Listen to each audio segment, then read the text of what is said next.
தொடர்ந்து அரசு தரப்பு வழக்கறிஞர் திருமிகு மேரி ஜெயந்தி நம்மோடு இணைப்பில் இருக்கிறார். அவரோடு பேசலாம். வணக்கம் மேம். இப்போ இந்த அறிவிப்பை நீங்க எப்படி பாக்குறீங்க? இப்போ தண்டனை குறைப்பு இல்லாத ஆயுள் தண்டனை என்றால் பரோல் அதற்கான வாய்ப்புகள்லாம் இல்ல அப்படின்னு அர்த்தம் கொள்ளலாமா? ஆமாம்மா, இதை நான் வரவேற்கிறேன். அண்ட் இதுக்கான ஹார்ட் ஒர்க் தான் நாங்க ரொம்ப போட்டோம்.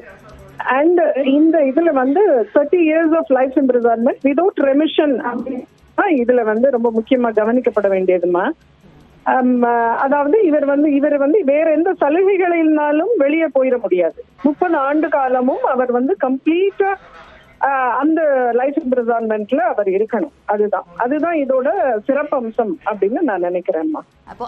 அது தவிர மற்ற எல்லா குற்றச்சாட்டுகளுக்கும் தனித்தனியாக அதற்குரிய மேக்சிமம் பனிஷ்மெண்ட்ஸ் கொடுத்திருக்காங்க. அது போக அங்க